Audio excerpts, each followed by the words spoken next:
Hi friends, welcome to Deepika reviews. Kalavari Kodalu Kanaka Mahalakshmi upcoming ఎపిసోడ్లో ఏం జరగబోతుందో తెలుసుకోవాలనుకుంటున్నారా? అయితే ఛానల్ను సబ్స్క్రైబ్ చేసుకొని సపోర్ట్ చేయడం మర్చిపోకండి. వస్తే లక్ష్మి, నా ముందు నిల్చునే అర్హత కూడా నీకు లేదు. ఆ విహారి నీకు సీఈఓ పదవి ఇచ్చాడు. నిన్ను ఆ విహారిని ఒక్క ఆట ఆడుకుంటాను, చూస్తూ ఉండండి అని చెప్పి అంబిక తనలో తానే అనుకుంటూ ఉంటుంది. ఇక మరోవైపు పద్మాక్షి ఇరిటేట్ అవుతూ ఉంటుంది. ఇంకా సహస్ర పద్మాక్షి దగ్గరకు వెళ్ళి బాధపడకమ్మా అని చెప్పి అంటూ ఉంటుంది. బాధపడకుండా ఎలా ఉంటాను సహస్ర? ఇంత కష్టపడి ప్లాన్ చేసింది విహారితో సంతకం పెట్టించాలని, కానీ నా ప్లాన్ అంతా కూడా స్పాయిల్ చేసింది ఆ యమున అని చెప్పి పద్మాక్షి అంటూ ఉంటుంది.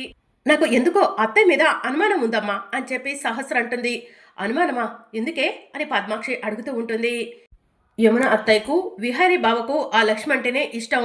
బావ సంతకాలు పెడితే బావ నాకు సొంతం అయిపోతాడని, ఆ లక్ష్మికి అన్యాయం జరుగుతుందేమోనని యమున అత్తయ్య పిట్సు వచ్చినట్టు నాటకం ఆడిందేమో అనిపిస్తుంది అని చెప్పి సహస్ర అంటూ ఉంటుంది. అదేం కాదులేవే, ఆ యమునకు ముందు నుంచి ఉన్న రోగమే కదా ఇది అని చెప్పి పద్మాక్షి అంటుంది. లేదమ్మా, అత్తయ్య టాబ్లెట్స్ కరెక్ట్గానే వేసుకుంటున్నా అని చెప్పింది వసుధ పిన్ని అడిగితే. గుర్తుందా? టాబ్లెట్స్ కరెక్ట్గా వేసుకుంటుంటే పిట్స్ ఎలా వస్తాయి? ఒకసారి నువ్వే ఆలోచించు అని చెప్పి సహస్ర అంటూ ఉంటుంది. అవును సహస్ర, నువ్వు చెప్తుంటే అదే కరెక్ట్ అనిపిస్తుంది అని చెప్పి పద్మాక్షి అంటుంది. అదే నిజమైతే ఆ యమునను చంపేస్తాను అని చెప్పి పద్మాక్షి అంటుంది. వద్దమ్మా, తొందరపడి నిర్ణయం తీసుకోవద్దు అని చెప్పి సహస్ర అంటుంది. బావా నా సొంతమైన తరువాత యమున అత్తయ్యను ఏం చేయాలో నాకు బాగా తెలుసు అని చెప్పి సహస్ర అంటుంది. వచ్చిన మంచి అవకాశం పోయింది. ఇప్పుడు మళ్ళీ మనకి మంచి అవకాశం ఎప్పుడు వస్తుందో ఏంటో అని చెప్పి పద్మాక్షి అంటుంది. తప్పకుండా అవకాశం వస్తుందమ్మా. ఆ రోజు బావతో సంతకం పెట్టిద్దాము. అప్పటి వరకు ఈ విషయం గురించి ఇంకా డిస్కస్ చేయకు. తాతయ్యకి కానీ బావకు కానీ కోపం వస్తే వాళ్ళ కోపాన్ని మనం తట్టుకోలేము అని చెప్పి సహస్ర అంటుంది. నువ్వు చెప్పింది కూడా కరెక్టే సహస్ర అని చెప్పి పద్మాక్షి అంటుంది. ఇక మరోవైపు పండు టాబ్లెట్స్ తీసుకొని యమున రూమ్లోకి వెళ్తాడు. యమునమ్మ టాబ్లెట్స్ వేసుకోండి అని చెప్పి చెప్తూ ఉంటాడు. నాకు టాబ్లెట్స్ వద్దు, ఏమొద్దు, కాసేపు నన్ను ప్రశాంతంగా ఉండనివ్వు పండు అని చెప్పి యమున అంటూ ఉంటుంది. ఇక పండు రూమ్లో నుంచి బయటకు వచ్చేస్తాడు. యమునమ్మ టాబ్లెట్స్ వేసుకోమంటే వేసుకోవట్లేదు, కనీసం నిన్నటి నుంచి ఏమీ తెలియలేదు, లక్ష్మమ్మకు చెప్దాం అని చెప్పి పండు మనసులో అనుకొని లక్ష్మి రూమ్కి వెళ్తాడు. ఇంకా అదే సమయానికి లక్ష్మి సాయి ప్రింటింగ్ ప్రెస్ గురించి నెట్లో సెర్చ్ చేస్తూ ఉంటుంది.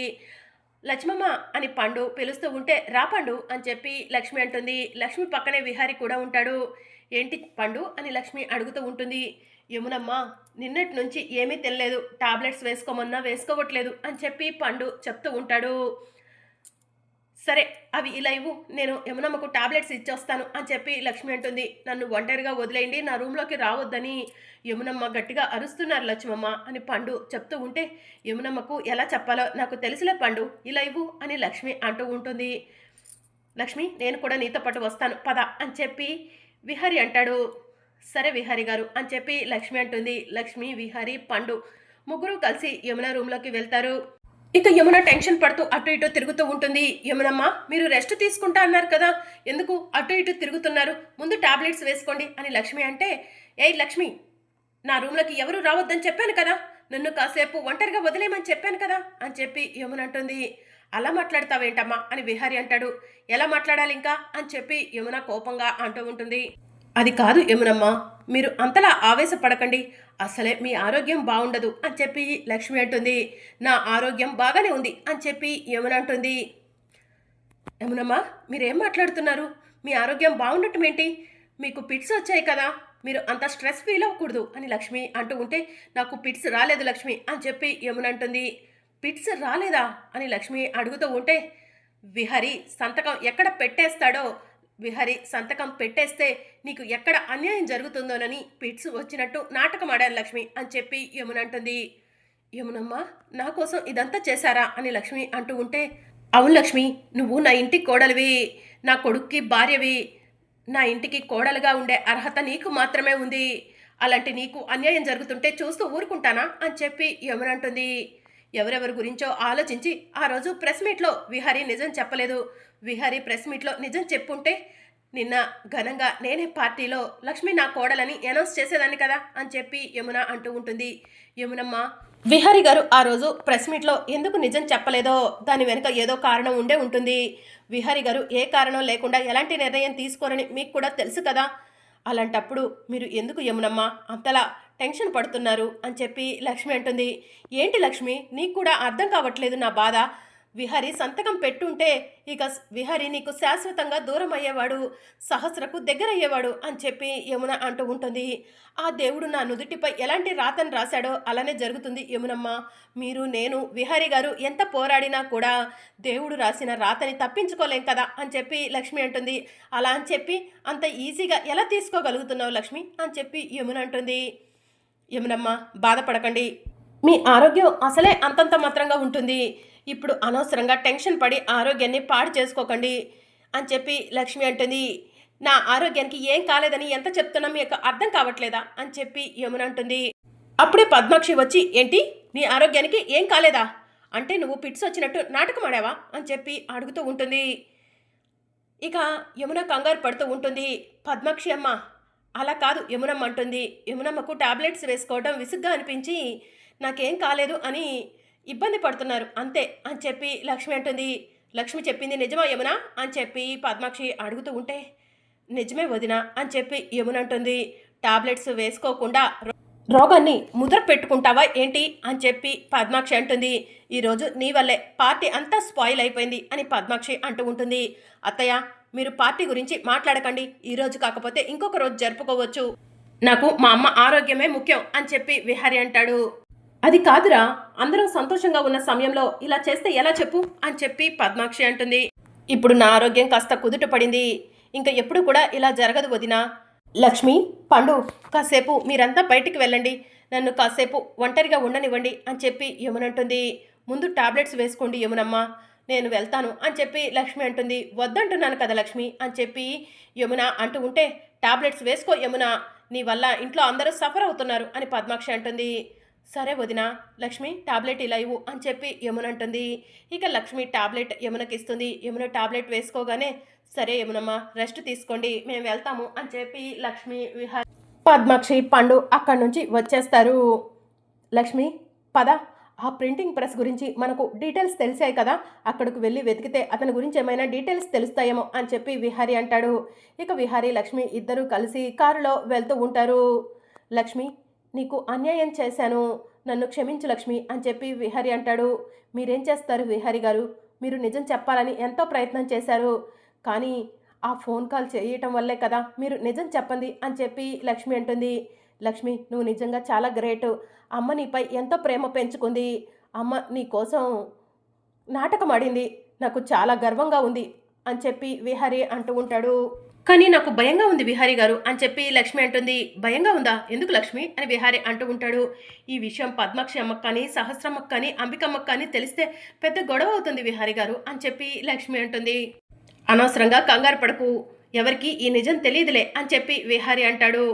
విహారీ గారు అటు చూడండి, అక్కడ సాయి ప్రింటింగ్ ప్రెస్ అని బోర్డు ఉంది అని చెప్పి లక్ష్మి అంటుంది. అవును లక్ష్మి, అదే ప్రెస్ అని చెప్పి విహారీ లక్ష్మి ఇద్దరు కలిసి ప్రెస్ దగ్గరకు వెళ్తారు. ఏం కావాలి మీకు అని చెప్పి షాప్ అతను విహారీ లక్ష్మిని అడుగుతూ ఉంటాడు. మాకు ఒక చిన్న ఇన్ఫర్మేషన్ కావాలి అని చెప్పి విహారీ అంటాడు. ఏంటది అని చెప్పి షాప్ అతను అడుగుతూ ఉంటే, ఈ కార్డు ఎప్పుడు ప్రింట్ చేశారో చెప్తారా అని చెప్పి విహారీ అడుగుతూ ఉంటాడు. కార్డు చూసి షాప్ అతను టెన్షన్ పడుతూ ఉంటాడు. ఎవరు సార్ మీరు, ఎందుకు ఈ కార్డు తీసుకొచ్చి ఇన్ని డీటెయిల్స్ అడుగుతున్నారు అని చెప్పి అడుగుతూ ఉంటారు. ఆ కార్డు మాకు కొరియర్లో వచ్చింది, ఆ కార్డు మా ఇంటికి పంపించి మమ్మల్ని ఒకళ్ళు బ్లాక్మెయిల్ చేస్తున్నారు, మర్యాదగా ఆ కార్డు ఎప్పుడు ప్రింట్ అయింది, ఎవరు ప్రింట్ చేపించారు చెప్పండి అని చెప్పి విహారీ అడుగుతూ ఉంటాడు. 100 మంది షాప్కి వస్తూ ఉంటారు, ఎలా ఎప్పుడు ప్రెస్ చేశారన్నది మాకెలా తెలుస్తుంది అని షాప్ అతను అంటూ ఉంటాడు. మిమ్మల్ని ఇలా అడిగితే నిజం చెప్పేలా లారు, ఇప్పుడే పోలీసులకు ఫోన్ చేస్తాను, పోలీసులే నిజం చెప్పిస్తారులే అని విహారీ ఎస్ఐ సంధ్యకు ఫోన్ చేస్తూ ఉంటాడు. సంధ్య ఫోన్ లిఫ్ట్ చేసి, ఏంటి విహారీ గారు ఫోన్ చేశారు, నాతో ఏదైనా పని పడిందా అని చెప్పి అడుగుతూ ఉంటుంది. అవును సంధ్య గారు, ఇక్కడ గచ్చిబౌలి రోడ్లో సాయి ప్రింటింగ్ ప్రెస్ అనే బోర్డు ఉంది, ఆ షాప్ దగ్గర ఉన్నాం, మీరు ఒకసారి వస్తారా అని విహారీ అంటూ ఉంటాడు. సరే విహారీ గారు ఇప్పుడే వస్తాను అని సంధ్య చెప్తూ ఉంటే, సార్ ప్లీజ్ సార్ నిజం చెప్పేస్తాను, పోలీసులను షాప్ దగ్గరికి పిలిపించకండి సార్, పోలీసులు వస్తే మా షాప్కి ఉన్న రెప్యుటేషన్ పోతుంది అని షాప్ అతను బ్రతిమలాడుతూ ఉంటాడు. సంధ్య గారు నేను మీకు మళ్ళీ కాల్ చేస్తాను, ఇప్పుడు మీరు ఇక్కడికి రావాల్సిన అవసరం లేదు, నేను కాల్ చేసినప్పుడు వద్దురు అని చెప్పి విహారీ అంటాడు. సరే విహారీ గారు అని చెప్పి సంధ్య ఫోన్ కట్ చేస్తుంది. ఇప్పుడు చెప్పు, ఈ కార్డ్ని ఎవరు ప్రింట్ చేయించారు, ఎన్ని రోజుల క్రితం ప్రింట్ చేయించారు అని విహారీ అడుగుతూ ఉంటాడు.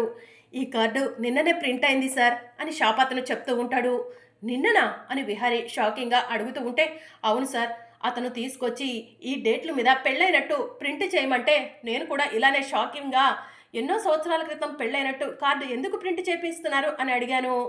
అతను ఏం చెప్పాడంటే, ఎన్నో సంవత్సరాల కిందట మా పెళ్లి జరిగింది, మా పెళ్లి అనుకోకుండా జరిగింది, గుర్తు కోసం కార్డు తీపిస్తున్నాను అని చెప్పాడు సార్, అందుకే అతను చెప్పినట్టు చేశాను అని షాప్ అతను చెప్తూ ఉంటాడు. అతను ఎవరు, ఎక్కడ ఉంటారు అని విహారీ అడుగుతూ ఉంటాడు. తెలియదు సార్ అని చెప్పి షాప్ అతను చెప్తూ ఉంటాడు. నిజంగా తెలీదా అని లక్ష్మి అడుగుతూ ఉంటే, నిజంగా తెలియదు మేడం, మీరు పోలీసులకు ఫోన్ చేస్తా అన్నా నేను అబద్ధం ఎందుకు చెప్తాను అని చెప్పి షాప్ అతను అంటాడు. ఇక లక్ష్మి అటు ఇటు చూస్తూ ఉంటుంది. మీ షాప్లో సీసీ కెమెరా ఉన్నట్టుంది కదా అని లక్ష్మి అంటూ ఉంటే, ఉంది మేడం అని చెప్పి షాప్ అతను అంటూ ఉంటాడు. అయితే నిన్న ఇతను షాప్కి వచ్చిన టైంలో సీసీ కెమెరాలో రికార్డ్ అయి ఉంటుంది కదా, సీసీ ఫుటేజ్ చెక్ చేసి అతను ఎవరో చూపించండి అని లక్ష్మి అంటుంది. సరే మేడం అని షాప్ అతను సీసీ ఫుటేజ్ని చెక్ చేసి, మేడం ఇతనే అని చెప్పి భుజంగాన్ని విహారీ లక్ష్మికు చూపిస్తూ ఉంటాడు. ఇతనే మేడం, నిన్న ఆ డేట్లో పెళ్లి కార్డు ప్రింట్ చేయమని నా దగ్గరకు వచ్చింది అని చెప్పి షాప్ అతను చెప్తూ ఉంటాడు. నువ్వు చెప్పిన డీటెయిల్స్ అన్నీ కరెక్టే కదా, లేదంటే పోలీసులు నీ షాప్ ముందు ఉంటారు అని విహారీ చెప్తూ ఉంటే, ఏ ఒక్కటి కూడా అబద్ధం చెప్పలేదు సార్, నిజమే చెప్పాను అని షాప్ అతను అంటాడు. ఇతను ఎక్కడుంటాడో నిజంగా నీకు తెలీదా అని విహారీ అడుగుతూ ఉంటే, తెలీదు సార్ అని చెప్పి షాప్ అతను చెప్తూ ఉంటాడు. సరే ఒకసారి అతను ఫోటో తీసుకుంటాను అని విహారీ తన ఫోన్లో ఫోటో తీసుకుంటాడు. ఇంకేదైనా ఇన్ఫర్మేషన్ కావాలంటే అప్పుడప్పుడు వస్తూ ఉంటాను అని విహారీ చెప్తూ ఉంటాడు. సరే సార్ అని షాప్ అతను అంటాడు. ఇక విహారీ లక్ష్మి ఇద్దరు కలిసి కారులో బయలుదేరతారు. విహారీ గారు అసలు ఇతను ఎవరు, మీరు ఎప్పుడైనా ఇతన్ని చూసారా అని లక్ష్మి అడుగుతూ ఉంటుంది. ఎప్పుడూ చూడలేదు లక్ష్మి అని విహారీ అంటాడు.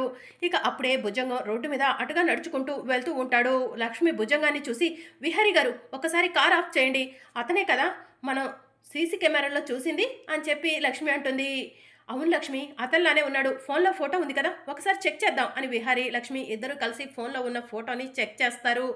ఫోన్లో ఉన్న ఫోటోని చెక్ చేయగానే ఎదురుగా ఉన్న వ్యక్తి, ఈ ఫోన్లో ఉన్న వ్యక్తి ఒకరేనని లక్ష్మి విహారీ కన్ఫర్మ్ చేసుకొని పరిగెత్తుకుంటూ భుజంగం దగ్గరకు వెళ్తారు. భుజంగం షర్ట్ పట్టుకొని కారు దగ్గరికి లాక్కొని వస్తూ ఉంటారు. ఏయ్ షర్ట్ వదలండి అని భుజంగం అంటూ ఉంటాడు.